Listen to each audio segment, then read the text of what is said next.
Explicando o Espiritismo, questão número 7 de O Livro dos Espíritos. Poderíamos achar nas propriedades íntimas da matéria a causa primária da formação das coisas? Em resposta dos espíritos amigos, temos o seguinte esclarecimento. Mas então, qual seria a causa dessas propriedades? É indispensável sempre uma causa primária. Atribuir a formação primária das coisas às propriedades íntimas da matéria seria tomar o efeito pela causa, porquanto essas propriedades são também elas um efeito que há de ter uma causa.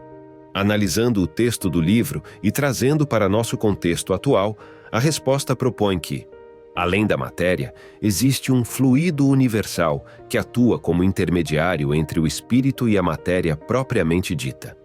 Esse fluido tem como principal função ajudar no processo de criação e mudança nas coisas em nosso mundo.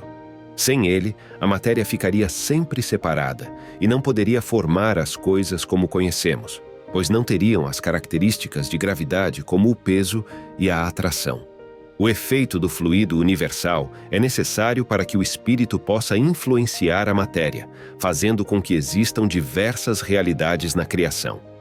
Diante dessa perspectiva, temos uma visão de dualidade no universo, onde tanto o espírito quanto a matéria são fundamentais para a formação e a manutenção do cosmos.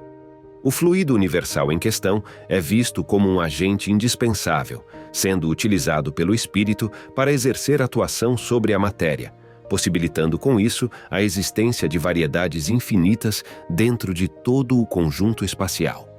Já é de conhecimento geral que no vasto universo existem muitas coisas que não podemos ver ou tocar, no entanto, sabemos que estão lá e têm efeitos reais em nossas vidas.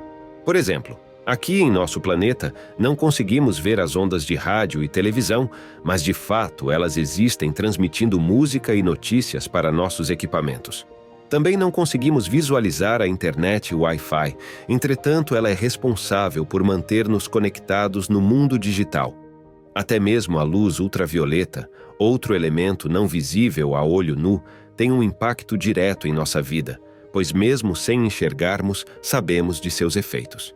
Esses exemplos nos ajudam a entender melhor a ideia do fluido universal, ao qual estamos debatendo nesse capítulo. Assim como sinais de rádio, televisão e internet, o fluido universal é algo que não podemos ver ou tocar. Mesmo assim, ele desempenha um papel crucial no universo de acordo com a visão espiritualista, sendo ele uma espécie de força ou energia que conecta o espírito junto da matéria, ajudando a formar e a manter tudo o que existe. O fato de não conseguirmos visualizar o fluido universal não significa que ele não exista. Assim como entendemos e aceitamos a existência das ondas de comunicação e sinais da internet, podemos também reconhecer a existência desse fluido no contexto espiritual. O fluido universal, mesmo sendo invisível para nossos olhos, tem um papel vital na maneira como o universo funciona, assim como as forças não observáveis que usamos diariamente em nossas rotinas. Portanto, a ideia do fluido universal nos desafia a expandir a compreensão do mundo, fazendo considerar que, além do que nossos sentidos podem perceber, existem elementos e forças que, embora ocultos, são fundamentais para a estrutura e a dinâmica do universo.